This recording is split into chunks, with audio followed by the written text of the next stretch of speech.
Terima kasih Bapa. Kami sadar kami gak bisa hidup di luar kasih Bapa. Setiap hari kami butuh tuntunan-Mu. Setiap hari kami butuh kasih-Mu Tuhan. Karena kami tahu Tuhan, kami hidup hari ini hanya karena kemurahan-Mu, hanya kebaikan-Mu Tuhan. Terima kasih Tuhan buat segala kebaikan-Mu Tuhan. Biarlah Tuhan kalau sebentar hamba-Mu akan menyampaikan kebenaran firman-Mu. Urapi bibir lidah hamba-Mu, berkati setiap telinga yang mendengar, biar semua kemuliaan ini kembali kepadamu. Di dalam nama Tuhan Yesus yang percaya berkata, amin. Silakan duduk. Shalom semuanya. Ada sukacita?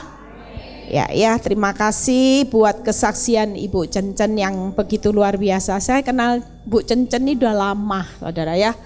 Dulu pernah pelayanan sama-sama ke Sydney ya. Nah, waktu itu dia masih, saya nggak tahu loh problemnya. Dalam hati saya gini, enak ya hidup dia ya, nyaman. Suami baik, saya pernah tahu di rumahnya di Bandung, dia salah satu perumahan yang paling termahal di Bandung itu, dia punya rumah. Saya bilang gini, Tuhan orang itu kok enak ya gitu ya, kaya, suaminya baik, semuanya baik gitu ya. Tapi pada suatu kali saya dengar kisah hidupnya, saya kaget, hah sudah cerai ya, dia DM saya sudah lama, ya bukan kebetulan. Kita percaya bahwa dalam perjalanan hidup, mungkin saudara bertanya gini, Bu Eli, kalau seperti Cencen tuh gimana ya? Kita percaya bahwa di dalam kehidupan ini yang namanya perceraian secara dunia itu hanya hakim yang tidak adil di dunia, hanya surat saudara. Tapi di mata Tuhan yang namanya perceraian itu enggak ada kecuali maut. Kenapa? Makanya firman Tuhan bilang gini, kalau orang sudah bercerai itu enggak boleh kawin lagi sampai pasangannya meninggal. Artinya gini, walaupun dunia bisa menceraikan, manusia bisa menceraikan, tapi di mataku tidak ada perceraian hanya sampai maut. Jadi kalau seperti Cencen, karena keadaan ini membahayakan nyawa, saya percaya ketika dia berdiri tetap hari ini, di mata Tuhan tidak ada perceraian. Suatu kali ketika imannya tetap teguh, saya pernah gurau sama dia, Cen, kamu masih bisa gak ada cerai, itu cuman dunia, itu surat dunia, bukan hakim yang adil yang memisahkan. Tapi dia bilang gini, tapi kok lebih enak gini ya. Nah ini jujur kalau orang sudah sendiri memang rasanya sendiri itu jauh lebih bagaimana ya, lebih enak ya. Mau apa-apa ndak ada yang ngurus, dia mau pergi mana-mana. Saya cuman bilang ini ya, suatu kali kamu harus berjuang untuk menggenapi kehendak Bapak. Kalaupun sampai suatu kali dipulihkan, percayalah Cen, suamimu bukan yang jago taekwondo suka KDRT, tapi dia akan dikembalikan kepada suami dengan ciptaan yang baru. Amin.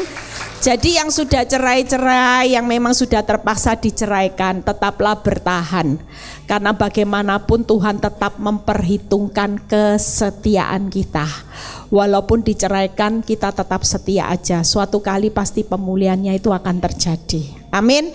Yuk kita lihat ya, kenapa sih alasan kita menolak perceraian. Ada satu ayat yang membuat saya membaca ayat ini baik. Amsal 31 ayat 12. Kalau saudara baca ayat ini, Amsal 31 ayat 12, saudara akan melihat bagaimana memang Tuhan itu enggak menghendaki perceraian. Lihat ya, istri itu berbuat kepada suaminya dan tidak berbuat jahat. Kapan saudara?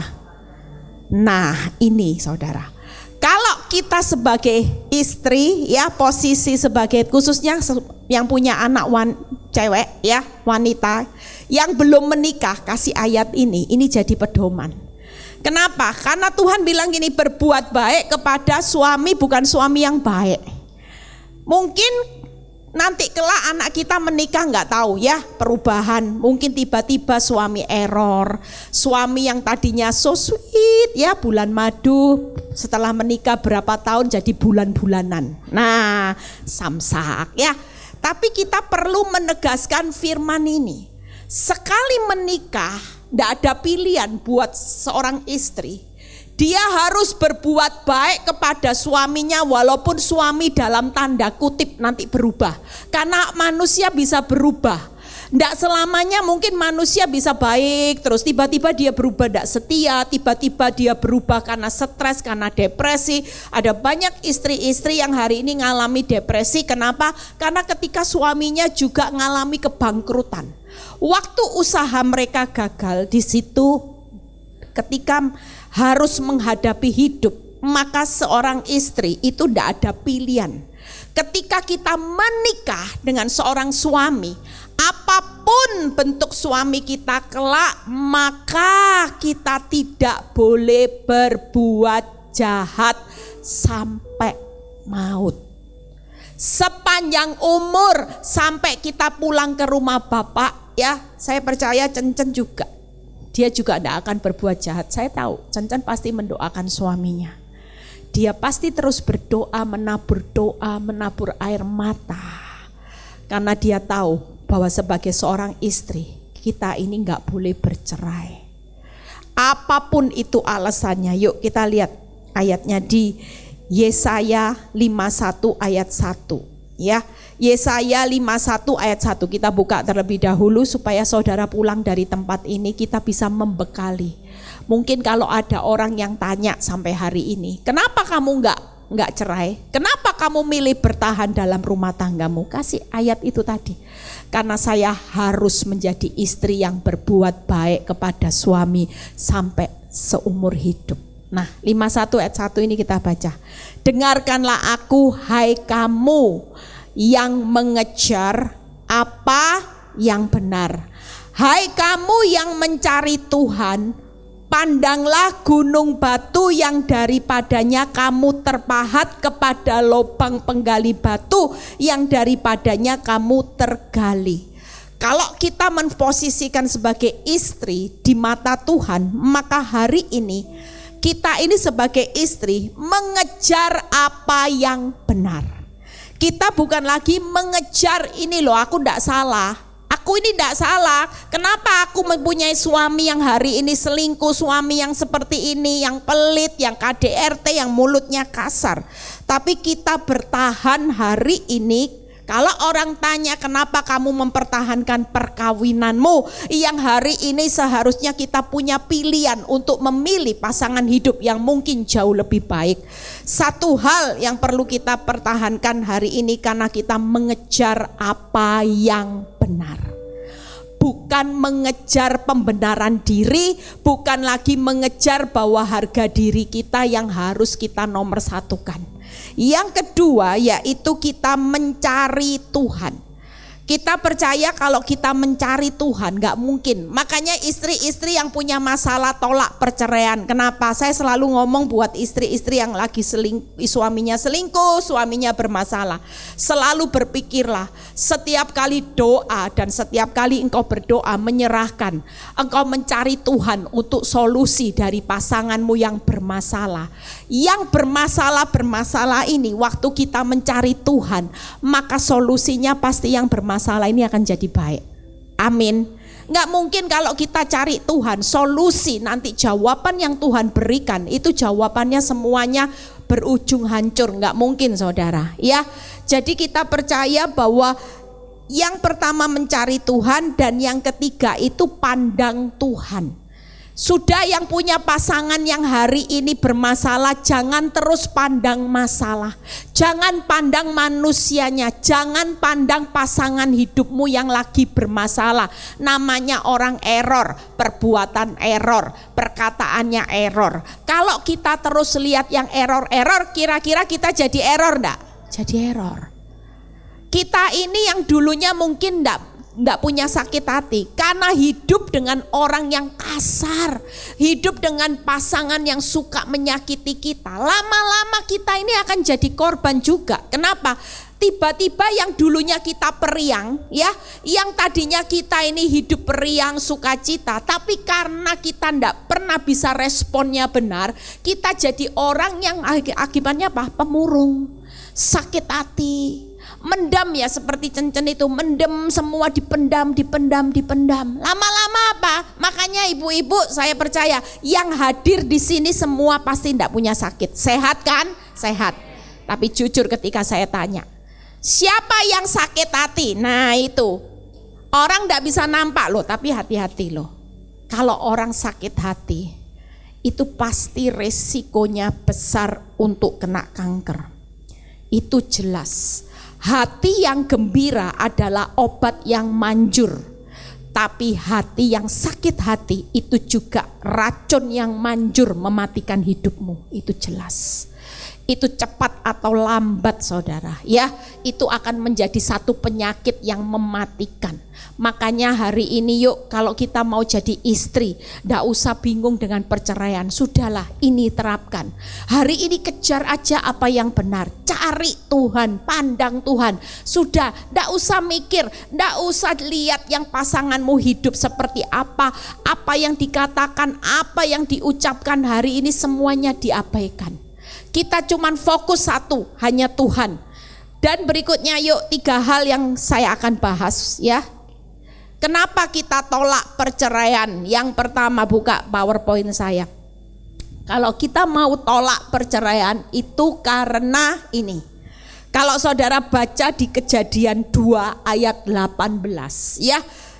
Tuhan Allah berfirman, tidak baik kalau manusia itu seorang diri saja, aku akan menjadikan penolong yang baginya yang sepadan dengan dia.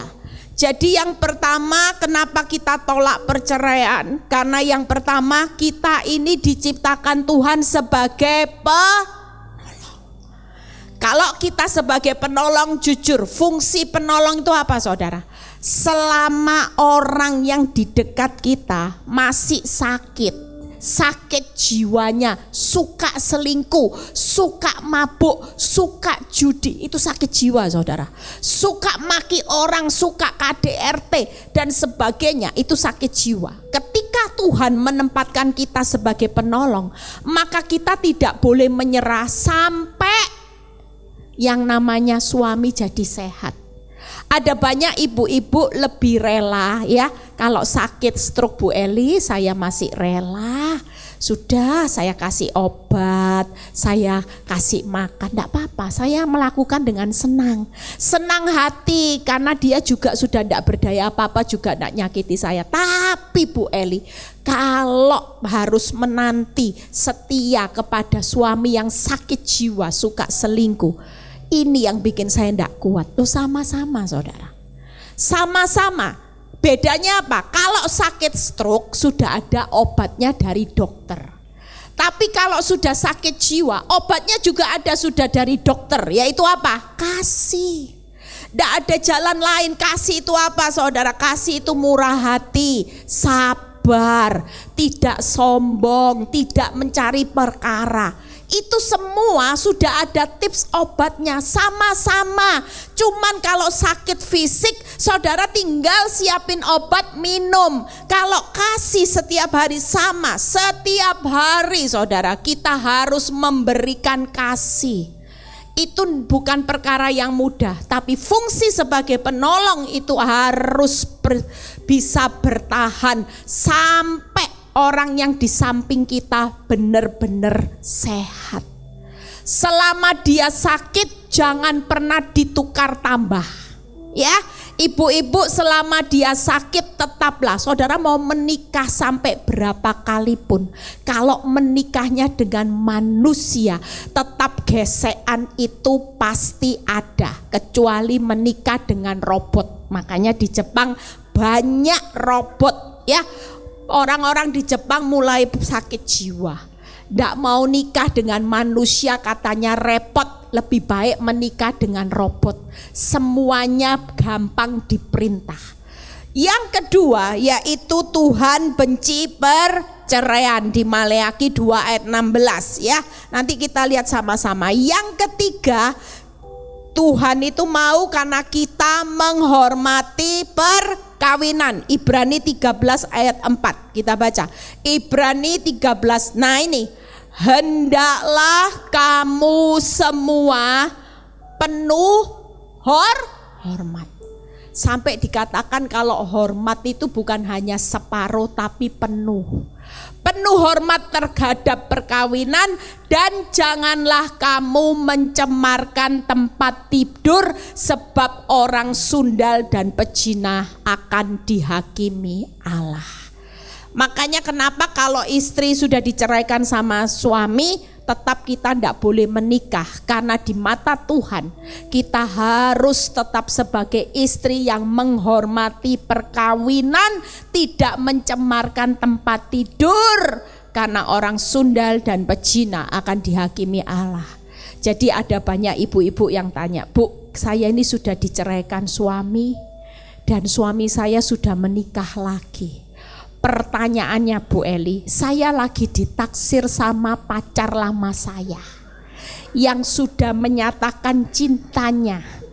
Bu Eli, saya ya butuh kasih sayang Bu Eli. Boleh enggak Bu Eli saya menikah lagi? Toh suami saya juga sudah punya pasangan yang baru.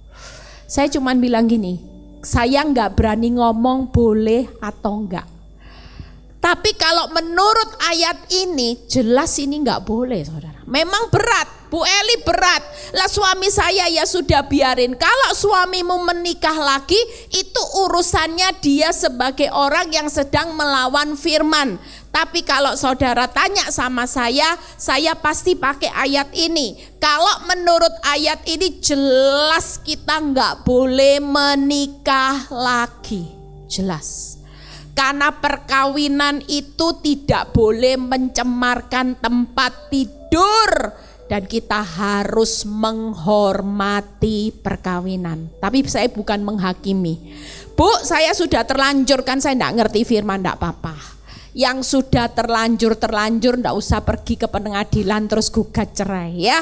Kita percaya bahwa Tuhan itu setiap kesalahan itu pasti diampuni. Tapi jujur dia bilang gini, memang Bu perkawinan diampuni, tapi saya sekarang juga bayar harga. Jujur, setiap apapun pelanggaran itu pasti ada akibat. Dosa pasti diampuni, tenang aja, pasti masuk surga Bu Eli ya. Tapi tetap bayar harga akibat apa yang kita langgar. Nah kita buka satu persatu ya. Yang pertama, bagaimana kita ini harus setia menjadi istri penolong. Buka Yesaya 58 ayat 6 sampai 8 ya. Kita percaya hari ini kalau yang datang ke tempat ini lagi berpikir untuk mau bercerai, mulai pikirkan masak-masak. Jauh lebih baik kita taat sama Tuhan. Suatu kali saya melihat ada banyak orang yang sudah cerai, istri setia kembali kok ya. Kembali walaupun kembalinya cuma 2 bulan nih. Saya pernah ceritakan ada seorang ibu yang suaminya setia, saudara. Suaminya selingkuh, suaminya menghabiskan harta dia tetap setia. Dia hari itu diberkati, dipelihara Tuhan. Dia bisa menyekolahkan anak sampai sukses. Dia punya rumah, saya tahu rumahnya besar di perumahan elit. Dan suatu kali suami yang selingkuh dikembalikan di depan rumah dia, di pagar, dalam keadaan stroke, gak berdaya. Stroke sama pelakor, makanya ya hati-hati. Sudah stroke ditaruh di depan pagar, diserah terimakan kembali ke dealer utamanya. Karena ini sudah bobrok, sudah ndak bisa apa-apa ya, ditaruhlah. Anaknya cuman bilang, mamanya cuman bilang gini anaknya, "Mah," anaknya ndak berani ngomong, "Mah, terimaan papa," nggak berani. Dia cuman tanya gini sama mamanya. Mamanya ini orang yang dalam Tuhan. "Mah, ini keputusan mama, kita sebagai anak kita ndak bisa paksa mama. Karena mama yang menjalani sakitnya gimana mama yang tahu. Hari ini keputusan mama apa? Mama mau terima papa atau nggak mau terima? Kalau mama nggak mau terima papa, kita sebagai anak akan antar papa ke panti jompo. Nangkep ya? Nah, tapi mamanya jawabannya luar biasa, saudara. Mamanya bilang gini, ini tetap papa. Dia tetap suami mama. Apapun yang dia perbuat, mama sudah mengampuni. Mama akan ambil keputusan untuk terima papa apa adanya, bukan ada apanya.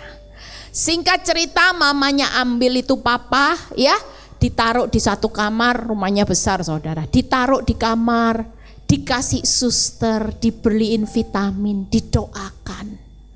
Hanya hitungan berapa tahun tidak lama suaminya meninggal. Tapi luar biasa, anaknya bilang, ibu tahu apa yang ditabur mama, kita hari ini anak-anak menuai apa yang tabur mama. Kita sebagai anak-anak hidup sukses.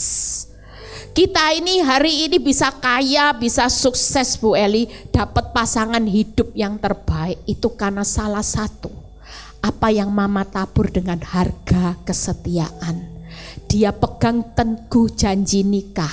Nikah itu bukan kontrak yang bisa dibatalkan sewaktu-waktu, tapi nikah itu ikat janji sehidup semati. Dan ketika mama ambil keputusan untuk setia, mama keluar lebih dari pemenang. Karena sampai maut memisahkan, mama tetap ada di samping papa. Walaupun endingnya gak enak ya. Yang waktu enak, waktu kaya, sama pelakor. Waktu sudah bobrok, ya dikembalikan ke dealer utamanya.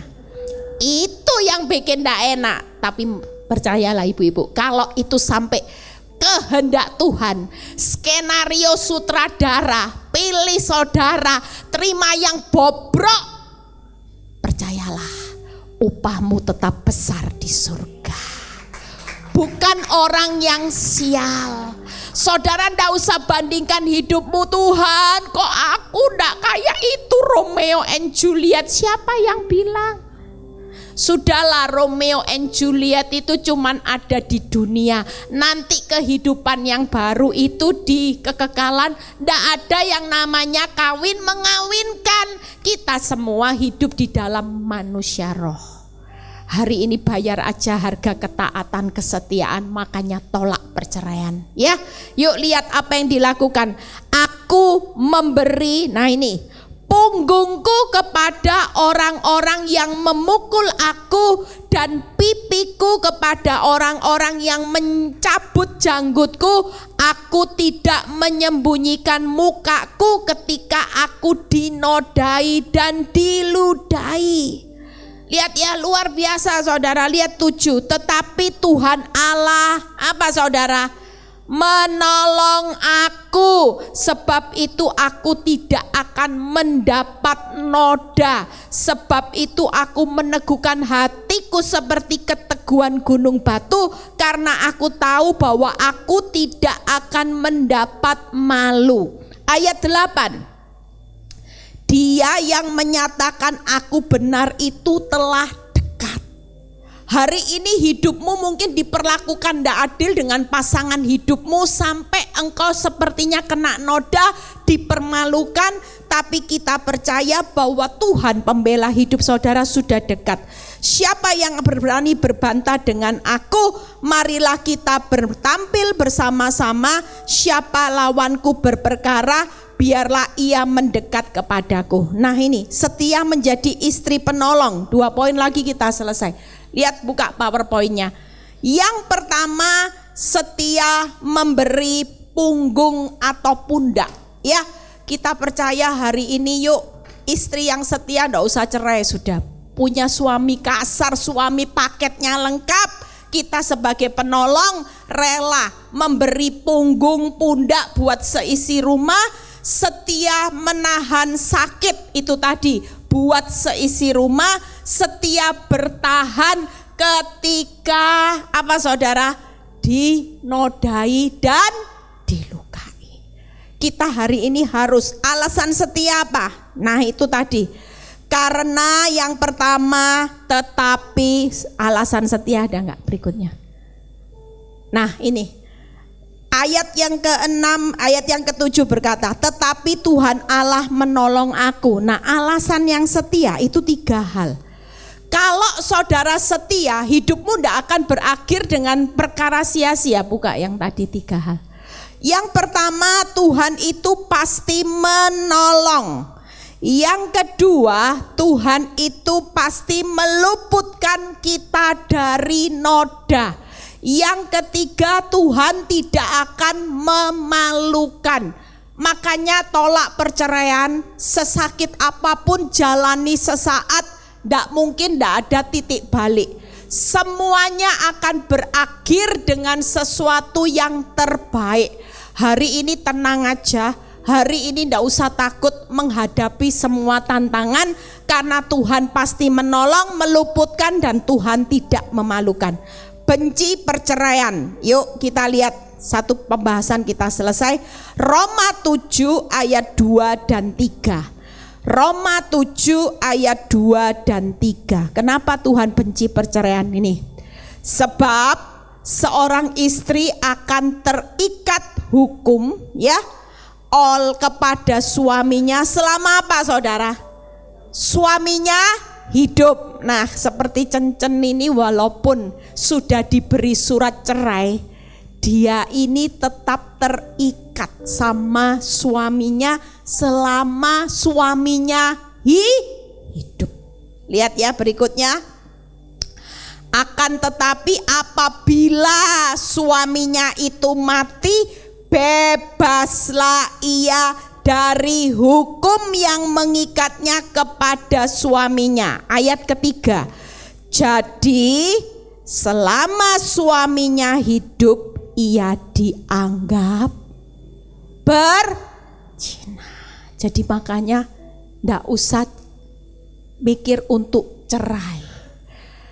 Cerai juga tidak boleh kawin lagi, karena memang senyatanya di mata Tuhan tidak ada perceraian sampai maut. Kalau terpaksa seperti Cencen sampai dihajar berbahaya buat keselamatan nyawanya, dia hanya boleh pisah. Tapi kalau sudah diberi surat cerai, itu pun tetap di mata Tuhan tidak ada kata perceraian. Selama suaminya hidup, dia tetap terikat, suami istri. Ada seorang ibu yang lucu saudara, dia bilang gini, Bu, susah ya ikut Kristen ini ya. Lah gimana Bu Eli? Apa saya doakan aja suami saya cepat mati supaya saya bisa bebas kawin lagi? Lah menanggung penderitaan enak di dia lah, dia sudah kawin lagi, saya tetap nggak boleh kawin Bu Eli. Mending dia sudah zina ya, sudah sekalian di Pak Tuhan mati aja. Saudara lihat ya, saya bilang gini, sudahlah ibu, nggak usah kawin, percayalah. Kalau perkawinan ini bukan dari Tuhan, nanti ciptakan masalah baru. Mau kawin lagi nanti ciptakan masalah baru. Sudah lebih baik diam sesaat. Kalau memang Tuhan sudah punya jodoh, nanti seperti Abigail itu loh. Nabalnya mati, dikawinlah Raja Daud.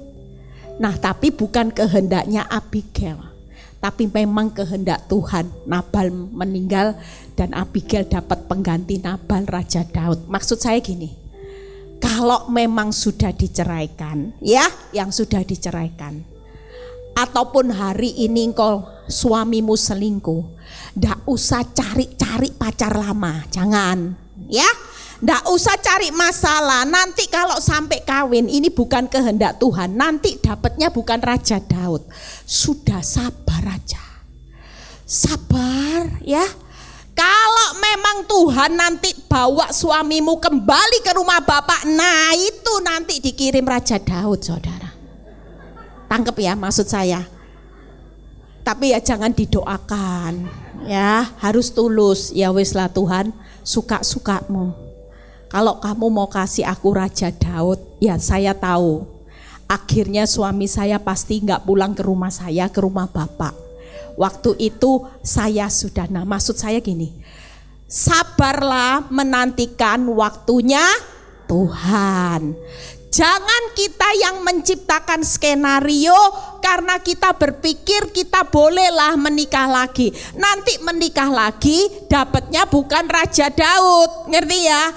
Tapi kalau kita sabar, tunggu waktu skenarionya Tuhan. Kalaupun suamimu nanti kembalinya itu menjadi pribadi yang luar biasa. Kalau tidak Raja Daud ya kembali menjadi pribadi yang luar biasa, yang benar-benar yang Tuhan mau curahkan di sini apa? Pernikahan dengan anggur yang manis. Karena ini skenarionya Tuhan. Tangkep ya saudara. Jadi jangan pernah berpikir untuk cerai itu tadi. Karena yang pertama buka PowerPoint-nya, perceraian itu bukan idenya Tuhan. Perceraian itu akan membuka celah iblis untuk keturunan kita. Jelas ya. Karena pernikahan itu yang dikehendaki adalah keturunan ilahi. Yang ketiga, perceraian itu membuat kita keluar dari master plan-nya Tuhan. Kalau Tuhan itu sudah tetapkan awal pernikahan, misalnya Adam dan Hawa, maka tidak ada lagi pengganti dari yang namanya Adam, tidak ada. Sampai maut memisahkan. Itu sebabnya yang terakhir, hormati perkawinan. Ya, hormati perkawinan ini 3 hal di Ibrani 13 ayat 4. Yuk pemain musik boleh segera maju. Kita akan berdoa. Yang pertama, perkawinan bukan kontrak, tapi ikat janji sehidup semati. Kalau kita disuruh menghormati perkawinan, karena perkawinan tidak bisa dipisahkan oleh manusia. Yang ketiga, perkawinan itu adalah kudus. Perkawinan itu sesuatu yang dimulai dengan roh, jangan ditutup dengan daging, yaitu perceraian. Pernikahan itu kudus, dimulai dengan roh, maka saudara harus mengakhiri dengan roh. Gak boleh dengan keinginan daging. Keinginan roh itu selalu berusaha untuk tetap bersatu sampai maut memisahkan. Amin. Jadi tahu ya alasan kenapa kita hari ini tolak perceraian? Tahu? Yang pertama apa tadi di review? Yang pertama tadi buka 3 hal. Hari ini jangan pernah untuk bercerai karena kita sebagai apa-apa? Penolong. Dalam rumah tangga setia aja. Sudahlah, sakit jiwa, sakit fisik, kita sebagai istri jangan lepas tanggung jawab. Kasih dia obat. Obatnya kasih, pengampunan, doa. Itu terus saja kasih. Kalau dia lagi kumat ya doakan. Kalau dia lagi kumat marah-marah doakan. Berikan dia kasih, berikan dia kebaikan. Sudah itu aja tipnya, doa, kasih, kebaikan. Obatnya enggak jauh-jauh saudara ya. Yang kedua yaitu karena apa? Tuhan itu membenci perceraian ya. Kenapa? Karena pernikahan itu, perceraian itu bukan idenya Tuhan, dan itu akan membuka celah buat keturunan, dan perceraian membuat kita keluar dari master plan-nya Tuhan. Yang ketiga, kita harus menghormati perkawinan. Itu sebabnya kita harus mempertahankan perkawinan sampai maut yang memisahkan. Tuhan Yesus memberkati. Yuk bangkit berdiri ya. Kita percaya pulang dari tempat ini saudara tidak akan bingung cari kesalahan pasangan kita. Apapun kesalahan pasangan kita itu tetap sesuatu yang baik. Semua yang Tuhan izinkan terjadi yang buruk itu hanyalah alat Tuhan untuk merubah karakter kita sebagai istri penolong, suami jadi baik ya, seisi rumah akan jadi baik. Maka percayalah ke depannya semua rencana Tuhan itu akan indah pada waktunya. Yuk kita nyanyi satu.